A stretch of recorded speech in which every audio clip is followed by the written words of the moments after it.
रामपुरा गांव में रघुवीर नाम का एक गरीब किसान था, जो कि समय के साथ ना देने की वजह से उसकी फसल हमेशा बर्बाद हो जाती थी। वो परेशान होकर अपने घर लौट रहा था, तभी एक बूढ़ी औरत उसे देखकर जोर जोर से हंसने लगती है।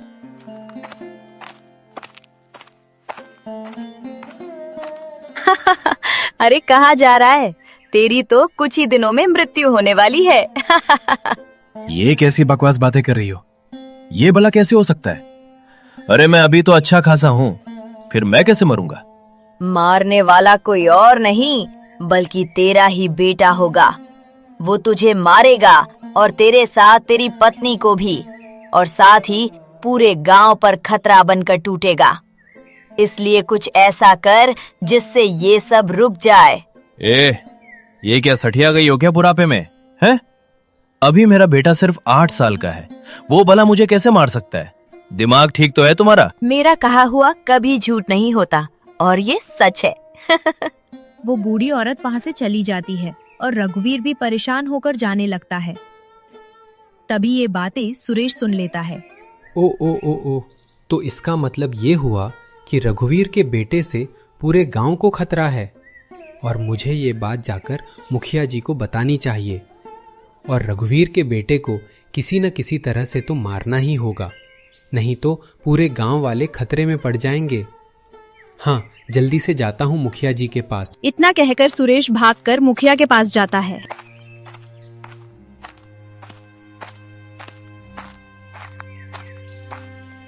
मुखिया जी, अरे अरे अरे, मुखिया जी, गजब हो गया, गजब। अरे क्या क्या हो गया? सांस तो ले ले, इतना हाफ क्यों रहा है? पहले शांत हो जा, फिर जो बात कहने आया है वो कहना। सांस ले, लंबी लंबी सांस ले। अब सुनिए मुखिया जी, रघुवीर का जो बेटा है ना, उसकी वजह से हमारे गांव में कहर बरसेगा, मौत का तांडव होगा, तांडव। एक तपस्वी बुढ़िया ने भविष्यवाणी की है, और उसने रघुवीर को ये बात बताई है। ओह, क्या बात कर रहा है? क्या वाकई में ऐसी भविष्यवाणी हुई है? ओह, तो फिर हमें इस पर जरूर कोई फैसला लेना होगा। वही तो मुखिया जी, उस एक बच्चे की वजह से हम पूरे गांव वाले मुश्किल में नहीं पड़ना चाहते।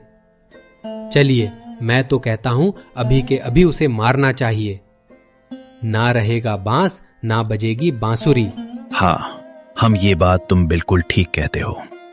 चलो अभी चलते हैं। ऐसे ही कई गांव वाले इकट्ठा हो जाते हैं और सभी रघुवीर के घर जाते हैं, पर रास्ते में ही रघुवीर मिल जाता है। अरे अरे अरे अरे, आप सब लोग यहाँ पे? क्या बात है, इतने परेशान क्यों लग रहे हैं? क्या समस्या है? देखो रघुवीर, हमने सुना है कि एक तपस्वी बुढ़िया ने तुम्हारे बेटे की भविष्यवाणी की है, जो कि ये है कि उसकी वजह से तुम्हारी और तुम्हारे पत्नी की भी मृत्यु होगी, और साथ ही साथ गांव में भी सभी की मृत्यु होगी। इस वजह से हम सब ने मिलकर यह फैसला किया है कि तुम्हें अपने बेटे को मारना होगा। क्या? ये आप कैसी बातें कर रहे हैं मुखिया जी?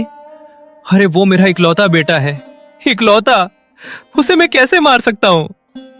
क्या बात करते हैं आप? हाँ तो ठीक है, अगर तुम्हें अपने बेटे को मारने में दिक्कत है तो हम सब मिलकर तुम्हारे बेटे को मार देंगे। हमें कोई दिक्कत नहीं है, और हम तुम्हारे घर और जमीन पर कब्जा कर लेंगे और तुम्हें गांव से निकाल देंगे।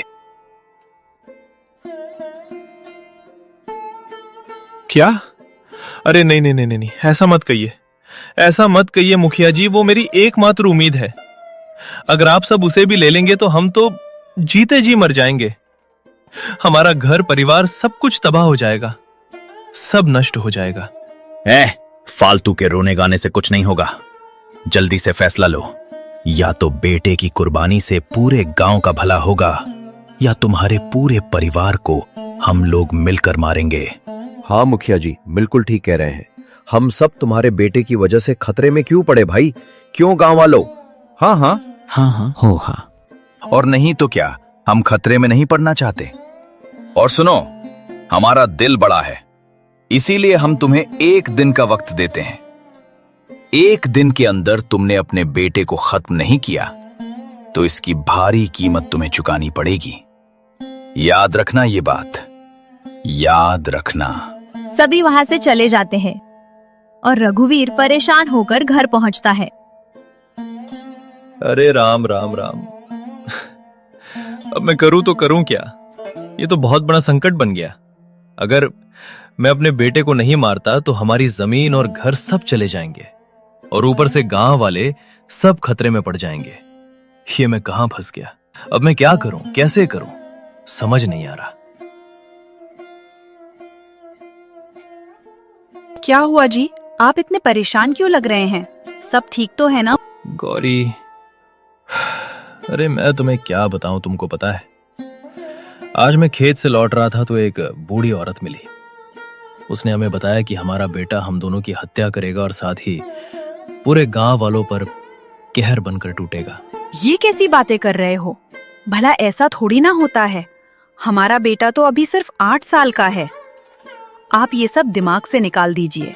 शायद कोई पागल औरत होगी। अरे नहीं भाई, वो कोई पागल औरत नहीं थी। क्या मैं पागल औरत को नहीं जानता क्या? वो बहुत बड़ी ज्ञानी, कोई तपस्वी महात्मा लग रही थी। मुझे उसकी बात माननी होगी। मुझे अपने बेटे को मारना होगा। ये आप कैसी बातें कर रहे हो? भला हमारा इकलौता बेटा है, हम उसे कैसे मार सकते हैं?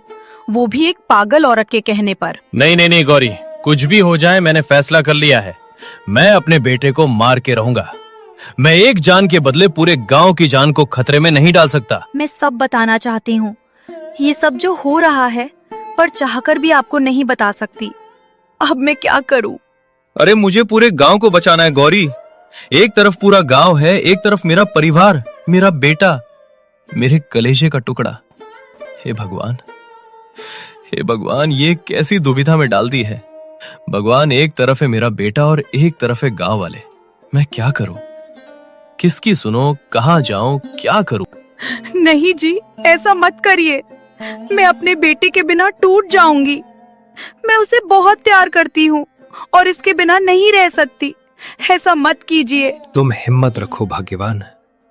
हमारा बेटा सोचो, एक बेटा मरेगा तो ये उसकी मौत नहीं होगी, बल्कि बलिदान होगा। उसके बलिदान से हमारा पूरा गांव सुरक्षित होगा। मैं अपने बेटे की हत्या करके चैन से तो नहीं जी पाऊंगा, पर क्या करूं? मुझे ये करना ही पड़ेगा गौरी, करना ही पड़ेगा।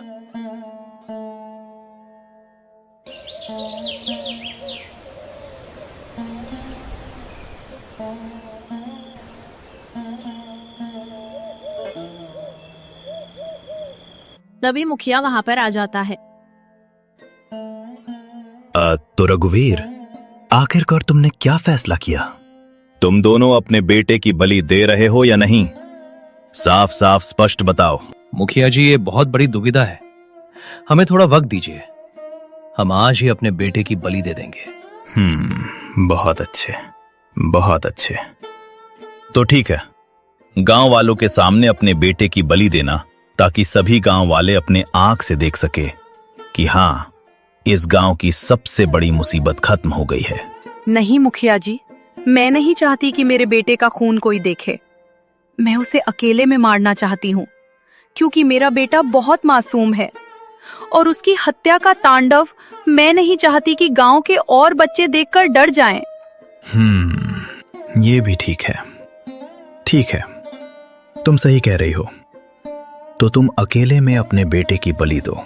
ठीक है। इतना कहकर मुखिया वहां से चला जाता है।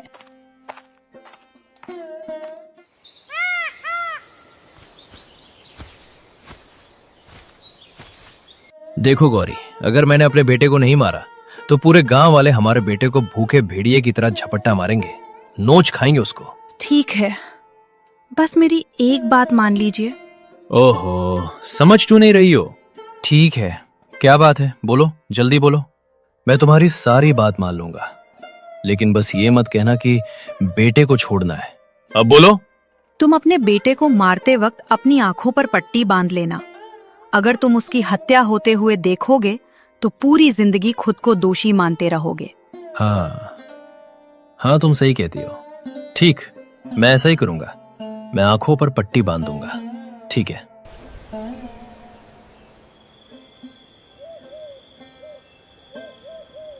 फिर रघुवीर अपनी आंखों पर पट्टी बांधकर अपने बेटे की हत्या कर देता है और ऐसे ही कई दिन बीत जाते हैं। लेकिन रघुवीर खाना पीना सब छोड़कर बैठ जाता है। अरे मैंने ऐसा कौन सा कर्म किया था भगवान, जो मेरे हाथों मेरे ही इकलौते संतान की हत्या हो गई। मैं तो जीते जी मर गया, जीते जी अब जीने की बिल्कुल इच्छा नहीं है। अरे मुझे उठा लो, मुझको भी उठा लो, मुझको भी उठा लो।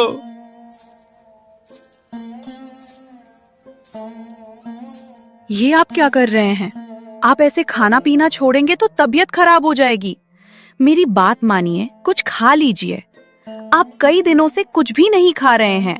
नहीं भाग्यवान, मुझे खाना खाने की कोई इच्छा नहीं है। मैं तो बस अपने बेटे के पास जाना चाहता हूँ। मैं एक पापी हूँ। पापी अपने बेटे को मारकर कैसे खाना खा सकता हूँ? नहीं नहीं नहीं, मुझसे नहीं होगा। रघुवीर फूट फूट कर रोता है। तभी मुखिया और कुछ गांव वाले आ जाते हैं। अरे बस बस बस बस रघुवीर, शांत हो जाओ, शांत हो जाओ। देखो, तुम एक पिता हो और तुम्हारे ऊपर क्या बीत रही होगी हम सब बहुत अच्छे से समझते हैं। और हम यही कहते हैं कि तुम हमें माफ कर दो। मैंने तुम्हें बहुत कम वक्त दिया, पर क्या करें, पूरे गांव का सवाल था, इसलिए हमें जल्दबाजी करनी पड़ी। मुखिया जी, मैं टूट गया हूँ, टूट गया हूँ। अपने बेटे की हत्या करके मुझे जीने की कोई इच्छा नहीं है। आप मेरा गला दबाकर मार क्यों नहीं देते हो मुझको? ए सुरेश, तू मार डाल। वो रखी है हसिया, काट दे मेरा गला। अपने हाथ से मैं अपनी मौत नहीं कर पा रहा। मार डालो मुझको, मार डालो, मार डालो। अरे बस बस बस बस, हिम्मत रखो रघुवीर। तुमने अपने बेटे की हत्या नहीं की है, बल्कि ऐसे सोचो कि तुमने पूरे गांव की भलाई के लिए बलिदान दिया है, ताकि सब खुशी खुशी रह सके। हम सब तुम्हारे दुख में तुम्हारे साथ हैं, पर क्या करें, चाहकर भी तुम्हारा दुख कम नहीं कर सकते हैं। बस कह सकते हैं कि शांत हो जा, शांत हो जा। अच्छा गौरी बेटी, मैं तुम्हारे लिए जो कर सकता था मैंने कर दिया। हम गांव वालों ने तुम्हारे सारे खेतों में फसल बो दी है। रघुवीर की हालत देखकर हम सभी को बहुत तरस आया, इसीलिए हमने फैसला किया है कि तुम्हारी हर तरह से मदद करेंगे। हाँ, और तुम्हें चिंता करने की कोई जरूरत नहीं है। हम तुम्हारी फसल काट कर तुम्हारे घर पर ला भी देंगे, चिंता मत करना। आप सबका बहुत बहुत धन्यवाद, आपने हमारा साथ दिया। ओहो, इसमें धन्यवाद की क्या बात है? तुम्हारे पति ने भी अपने बेटे की परवाह नहीं की और पूरे गांव की भलाई का सोचा। धन्यवाद तो हमको करना चाहिए, है ना? ये तो हमारा फर्ज था, इंसानियत के नाते। मेरा दिल बहुत बड़ा है बेटी, है ना? हाँ, चलो चलो भाई, चलो चलो चलो सब लोग। इतना कहकर सभी गांव वाले वहां से चले जाते हैं।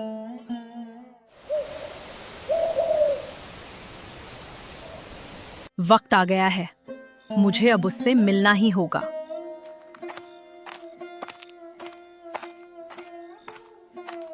आधी रात को गौरी घने जंगल की तरफ निकल पड़ती है। तभी जंगल में एक आदमी दिखाई देता है।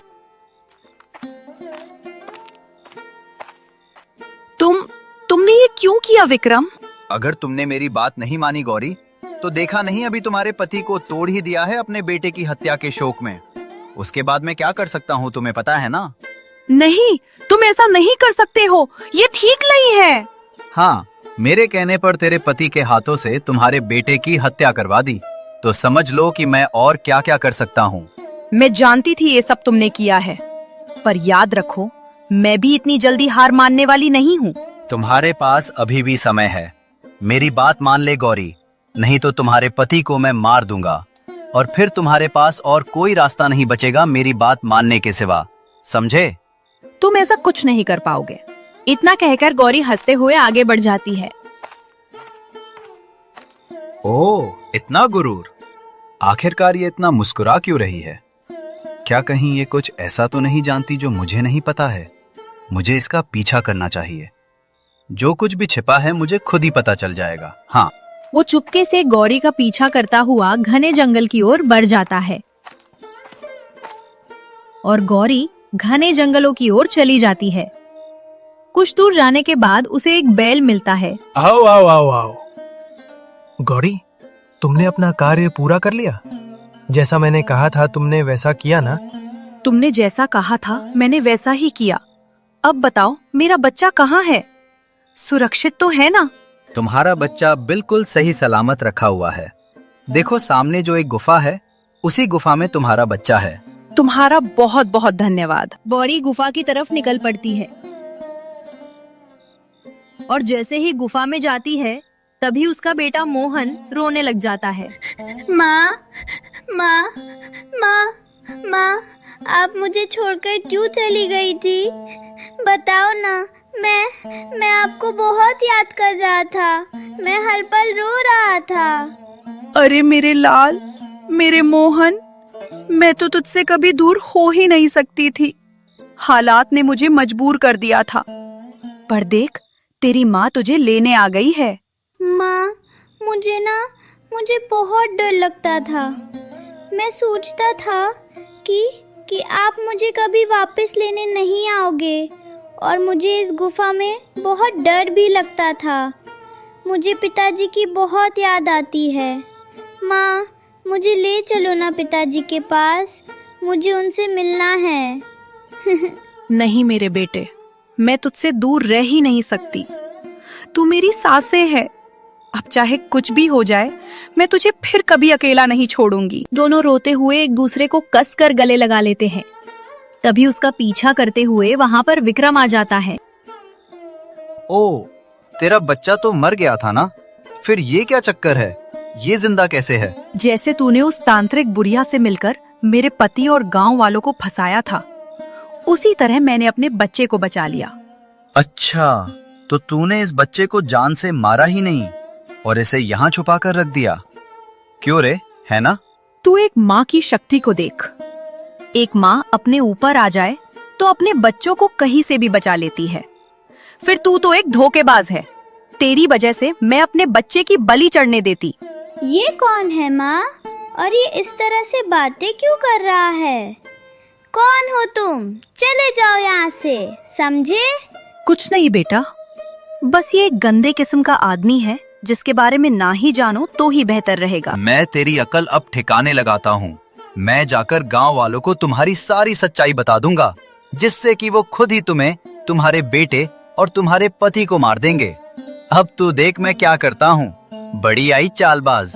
तू ऐसा कभी नहीं कर पाएगा। मैं ऐसा ही करूँगा। तू मुझे कभी नहीं रोक पाएगी। अब देख तेरा असली चेहरा कैसे सबके सामने आता है। रुक जा तू अब। इतना कहकर विक्रम वहाँ से भागकर गांव की तरफ चला जाता है। माँ, वो तो गांव की तरफ जा रहा है। अब क्या होगा हमारे साथ? कहीं सच में गांव वाले मुझे मार तो नहीं देंगे ना माँ?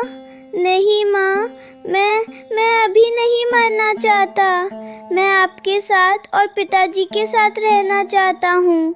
आपके साथ खेलना चाहता हूँ। नहीं मरना मुझे माँ, नहीं मरना। कुछ नहीं होगा बेटा, मैं हूँ ना, तुम्हें कुछ नहीं होने दूंगी। तभी वहाँ पर बैल आ जाता है। सुनो, वो जाकर अब गांव वालों को तुम्हारी सच्चाई बता देगा, जिससे कि गांव वाले गुस्से में आग बबूला हो जाएंगे और तुम्हारे बेटे को जान से मार सकते हैं। अब मैं क्या करूं? अब मैं गांव वालों का गुस्सा कैसे शांत करूंगी? वो लोग तो विक्रम की बात सुनकर मेरे बेटे के साथ पता नहीं क्या करेंगे। तुम ही मुझे कोई रास्ता बताओ ताकि मैं अपने बेटे को बचा सकूं। सुनो, मैं तुम्हें एक फूल के बारे में बताता हूँ। वो एक ऐसा फूल है जिसकी खुशबू से गांव वाले तुम पर गुस्सा नहीं करेंगे और तुम्हारी बातें आराम से सुनेंगे। ठीक है, पर वो फूल कहाँ होगा? मुझे बताइए। मुझे वो फूल चाहिए ताकि मैं गांव वालों को सब बात समझा सकूं।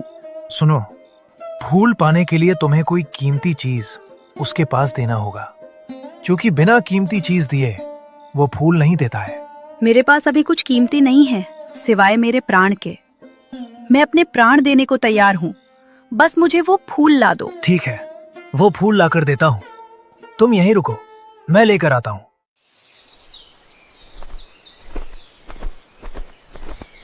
माँ, ये बैल किस फूल के बारे में बात कर रहा था? आखिर आखिर ऐसा कौन सा फूल है? बेटा, उसी फूल की मदद से मैं उस मक्कार विक्रम की सच्चाई सबके सामने ला सकती हूँ। ओह, फिर तो ये बहुत अच्छी बात है माँ। फिर थोड़ी ही देर में वो बैल फूल लेकर आ जाता है। तुम्हें ये फूल कहाँ से मिला है? तुमने क्या बलिदान किया है? तुमने ही तो कहा था कि कोई कीमती चीज लेने के बाद ही ये फूल मिलता है। बताओ, तुमने ऐसा मेरे लिए क्या कुर्बान किया? तुम उसकी फिक्र मत करो, मैंने क्या बलिदान किया है। समय आने पर तुम्हें सब पता चल जाएगा। अभी बस अपने बेटे और अपने पति को बचाने पर ध्यान दो। जाओ।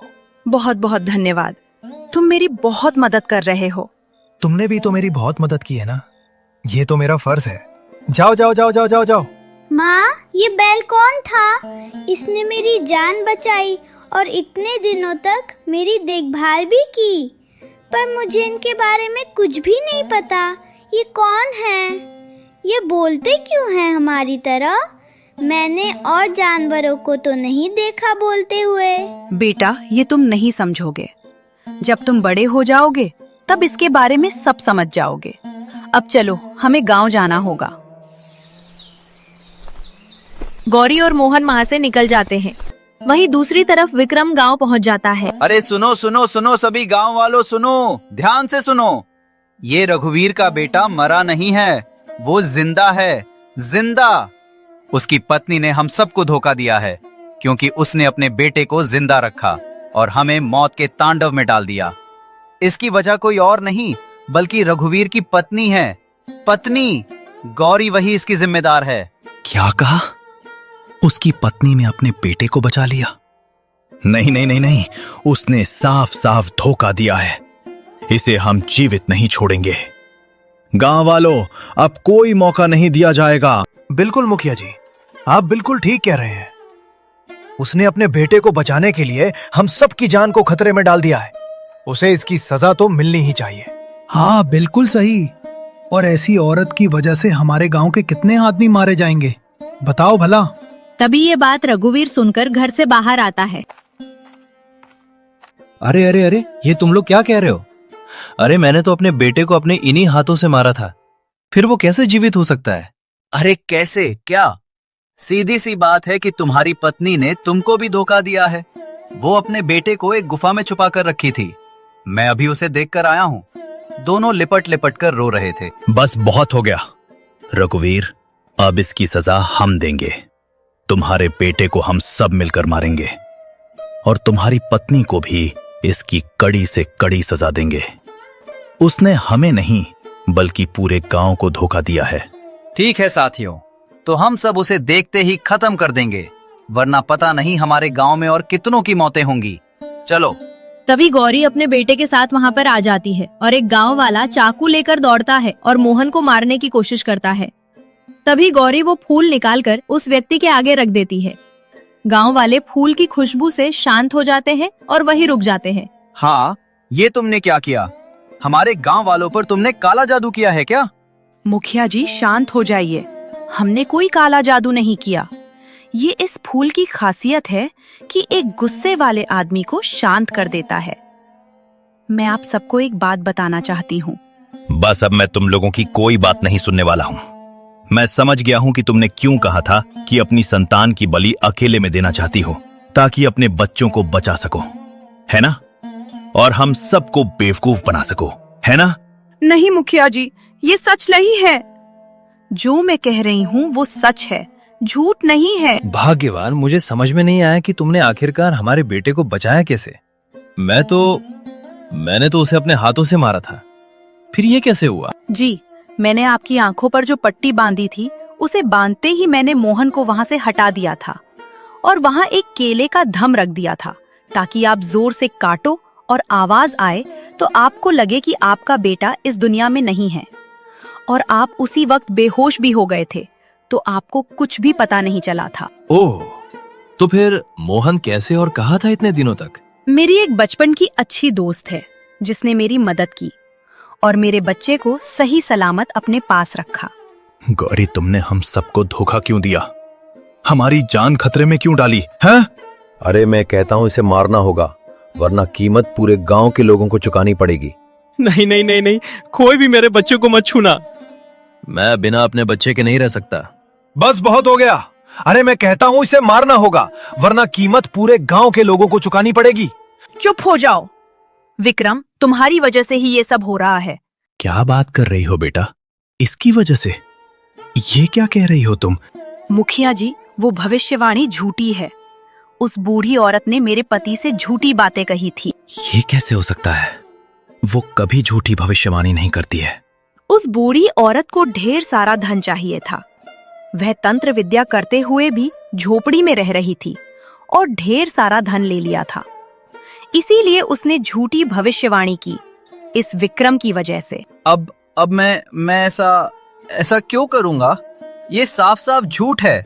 झूठ बोल रही है। झूठ मैं नहीं बोल रही हूँ, तुम बोल रहे हो। ये कई सालों से मेरे पीछे हाथ धोकर पड़ा है। इसने मुझे कहा कि मैं इससे शादी कर लूं, नहीं तो ये मेरे बेटे को जान से मार देगा। मैंने इसकी बात नहीं मानी तो इसने उस बुढ़िया के साथ मिलकर हमारे बेटे को मारना चाहा, ताकि मैं शादी के लिए हाँ कर दूं। अरे तुम्हारी इतनी हिम्मत! मेरी पत्नी के साथ तूने ऐसा किया? मैं तुझे जीवित नहीं छोड़ूंगा। रुक जा, रुक जा। अरे तो तुम झूठ बोल रही हो। मैंने ऐसा कुछ नहीं किया। रुको। अरे अरे अरे अरे। इतना कहकर विक्रम वहां से भाग जाता है। अगर ये सच है बेटा, तो तुमने हमें इतने दिनों से क्यों नहीं बताया? क्योंकि उसने मुझे धमकी दी थी। अगर मैंने ये बात किसी को भी बताई तो वो मेरे पति को मार देगा। चलो, इसका भाई जमींदार इसका फैसला करेगा और तुम्हें न्याय दिलाएगा। चलो मेरे साथ चलो। ओहो, क्या बात है, क्या बात है। आप इतने सारे लोग एक साथ, बताइए कैसे आना हुआ? जमींदार, आपके भाई विक्रम ने गौरी के साथ बिल्कुल भी ठीक नहीं किया है। ऐसा क्यों कह रहे हैं मुखिया जी? ऐसा क्या कर दिया मेरे भाई ने? वो मुझ पर गलत नियत रखता था और मुझे शादी करने के लिए मजबूर करना चाहता था। इसीलिए उसने मेरे बच्चे को मारना चाहा। सच है, ऐसा ही किया उसने मेरी पत्नी और मेरे बच्चे के साथ। मैं तो जीते जी मर गया था, मेरा कलेजा फट गया था। लेकिन अब मेरी पत्नी की वजह से जीने की एक वजह तो मिली है मुझे। मेरे बेटे के लिए मैं टूट चुका था। लेकिन ये सब तुम्हारे भाई की चाल थी, ये मुझे नहीं पता था। उसे घर से चुपचाप बाहर निकालो, नहीं तो हम लोग घर में घुसकर उसकी जान ले लेंगे। निकालो बाहर उसको। हाँ, रघुवीर बिल्कुल ठीक कह रहा है। जल्दी से अपने भाई को घर से बाहर निकालो, बुलाओ उसे। अरे अच्छा, ठीक है ठीक है ठीक है। सब लोग शांत हो जाओ। शांत शांत शांत। मैं उसे घर के अंदर से लेकर आता हूं। रुको रुको। हे विक्रम, ये बाहर सब लोग भीड़ क्यों लगाए खड़े हैं? तुमने क्या किया है? जी, आप तो हर वक्त मेरे देवर के पीछे रहते हैं। ये मासूम है, ये भला क्या बिगाड़ सकता है? अरे तू तो चुप कर भाग्यवान। ये सब तेरे ही लालच और प्यार का नतीजा है। ज्यादा लाड कर रही थी ना उसको। ले अब। हाँ, नहीं तो अगर मैंने कोई फैसला नहीं लिया तो सभी हमारे घर में घुसकर तोड़ फोड़ कर देंगे और इसको मारेंगे अलग से। भैया भैया, मैंने कुछ नहीं किया। ये सब लोग झूठ बोल रहे हैं। अच्छा, तो पूरा गांव एक साथ मिलकर झूठ बोल रहा है और तू एक अकेला राजा हरिश्चंद्र की औलाद है जो सच का देवता बना बैठा है। क्यों रे झूठे हैं? जमींदार विक्रम को खींचते हुए घर से बाहर लेकर आता है। आप छोड़ दीजिए मेरे देवर को। उसके साथ ऐसा क्यों कर रहे हैं? ये गांव वाले सब झूठ बोल रहे हैं। ये मेरे देवर की खूबसूरती से जलते हैं। उनकी बातों पर विश्वास मत कीजिए। अरे चुप रहो। अगर एक शब्द और बोली ना तो मुझसे बुरा कोई नहीं होगा। इसलिए शांत होकर घर के अंदर चली जाओ। जाओ। अरे तू रुक जा, मैं तुझे अभी जीवित नहीं छोड़ूंगा। अरे तेरी हिम्मत कैसे हुई मेरे परिवार के साथ ऐसा करने की? तेरी तो रुक जा। अरे बस बस बस बस बस, ठीक है ठीक है ठीक है। रुको रुको, शांत शांत शांत। मैं अपने भाई को गांव और घर दोनों से निकालता हूँ। ये मेरा फैसला है। क्या? ये आप क्या कर रहे हैं भैया? भैया भैया भैया भैया, मैं कहाँ जाऊंगा? मैं तो किसी को जानता भी नहीं हूँ। मुझे माफ कर दो, मुझसे गलती हो गई। अब से मैं कभी ऐसा नहीं करूंगा। माफ कर दो भैया, माफ कर दो। शांत हो जा। तुझे ये सब कुछ, ये पूरा का पूरा कांड करने से पहले सोचना चाहिए था। अब गांव में ऐसी हरकतें मत करना। चुपचाप यहां से निकल जा। हमें तुझसे कोई मतलब नहीं। ना हम तुझे जानते, ना तू हमें जान। बस जा यहां से। विक्रम वहां से चला जाता है।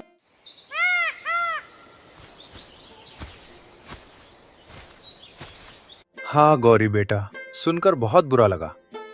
मेरे भाई की वजह से तुम्हें इतना अपमान और कष्ट सहना पड़ा। अब ऐसा कभी नहीं होगा। मैं स्वयं हाथ जोड़कर माफी मांगता हूँ। माफ कर दो अब। हाँ, मान गए गौरी, मान गए। तुम्हारी चालाकी से तुमने अपने बेटे को बचाया और इस नालायक को सजा दिलवाई। वाकई में तुम बहुत चतुर हो। हर महिला को तुम्हारे जैसा ही चतुर होना चाहिए। शाबाश शाबाश। वाकई में गौरी, तुम्हें पत्नी के रूप में पाकर मैं बहुत खुश हूँ। तुम्हारी वजह से मेरा बेटा सही सलामत है और हमारा परिवार पूरी तरह से खुश है। ये तो कुछ नहीं था जी, ये तो बस हमारे प्यार का कमाल है।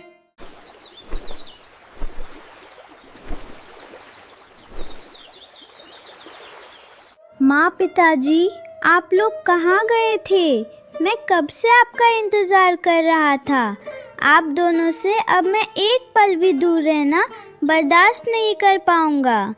पिताजी, आप मुझे कभी भी अपने से अलग मत करना।